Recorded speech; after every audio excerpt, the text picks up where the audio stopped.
Jubilito TV Official. Alright.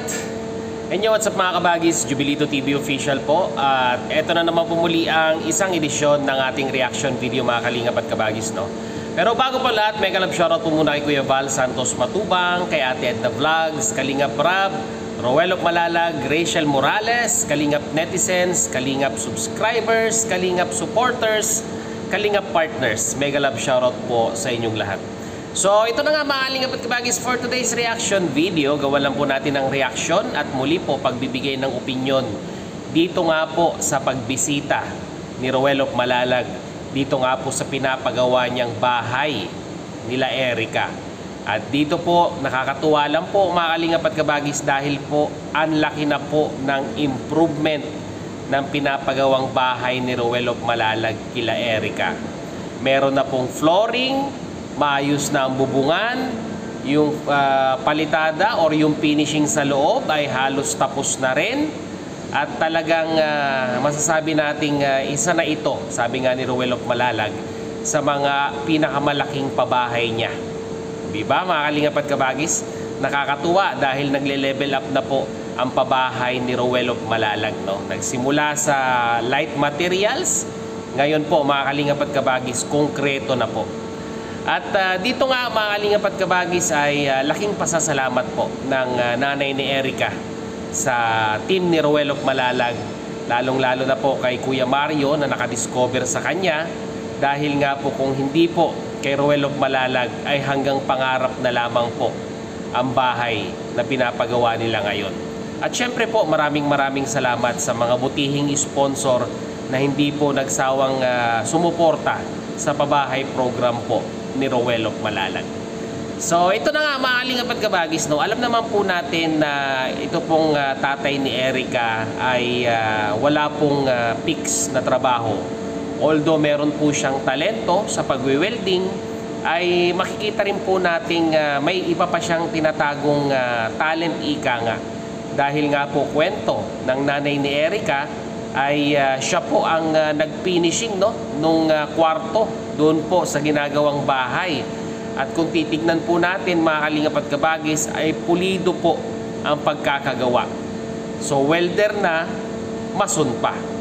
Kaya nga po mga kalingap at kabagis ay nakapag-isip itong si Roel Malalag dahil alam naman po natin na ngayon po ay nagmi-minimum ng 3 na, sabi niya nga po 3 pabahay sa isang buwan.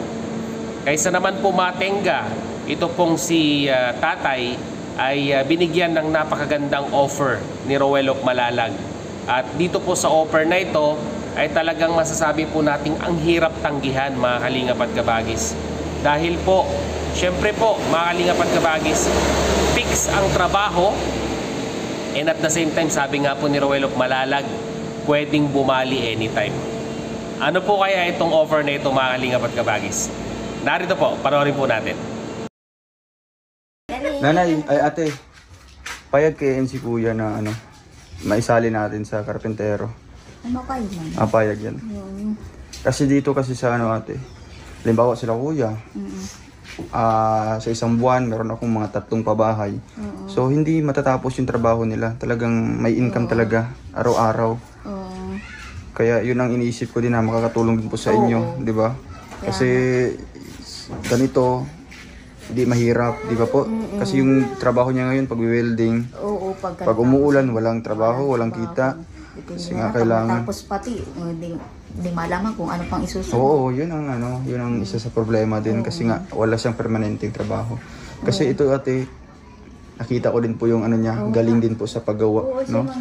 Kaya gusto ko sana na maisali siya sa bali team sila, 3 po, no? 3 sila. Tutulungan po sa paggawa. Sige po.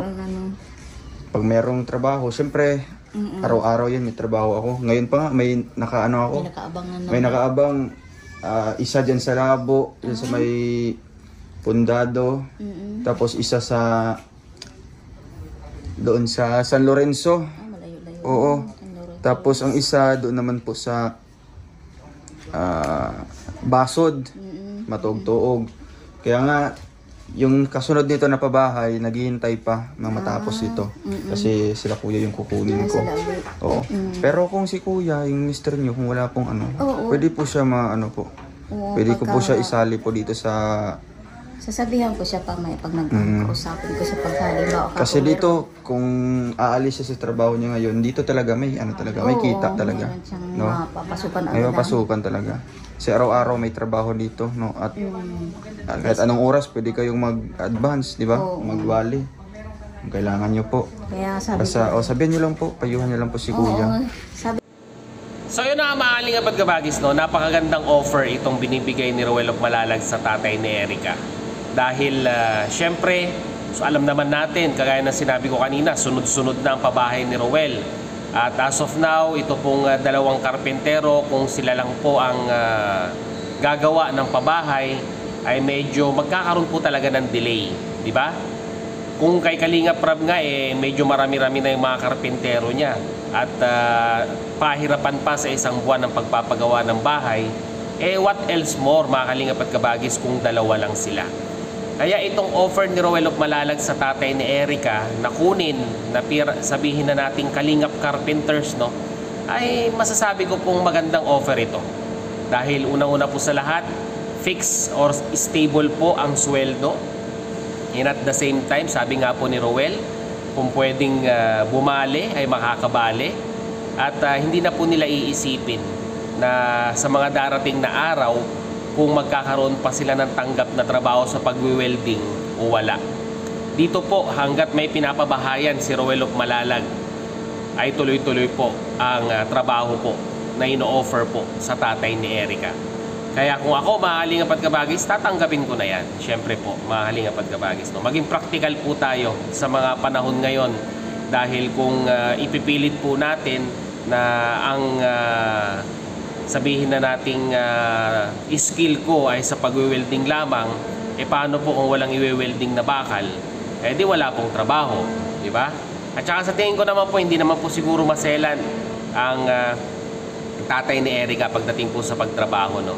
Dahil nakita naman po natin yung ginawa niyang pagmamason or pagpipinish diyan po sa loob ng bahay, ay mukhang pulido naman po at maayos ang pagkakagawa.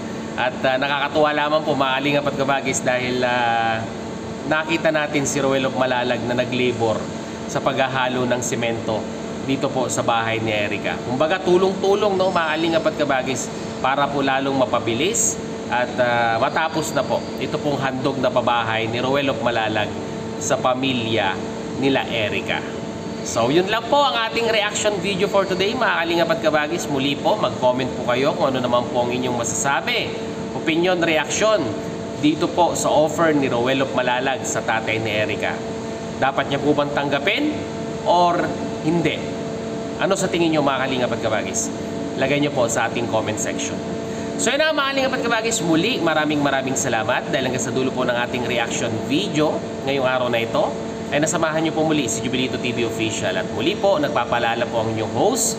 Sa mga hindi pa po nakasubscribe sa channel ni Kuya Val Santos Matubang, Ate Edna Vlogs, Kalinga Prab, Roel of Malalag, Rachel Morales, suportahan po natin ang kanilang mga YouTube channel, no? At siyang mga Matubang Brothers, siblings, Kalingap Dan, Kuya Brooks, ayan, mga Kalingap at Kabagis, suportahan din po natin ang kanilang mga channel. At ganoon din po, mga Kalingap at Kabagis, baka hindi pa po kayo nakasubscribe sa channel ni Jubilito TV Official, ay paki-hit naman po ang subscribe button at ang notification bell para maging updated pa po kayo sa mga darating nating reaction videos. Ganoon din po, paki-follow and like ang ating official FB page na may title pong Paksa ng Buhay, Aking Gabay, na may red banner pong Jubilito TV Official.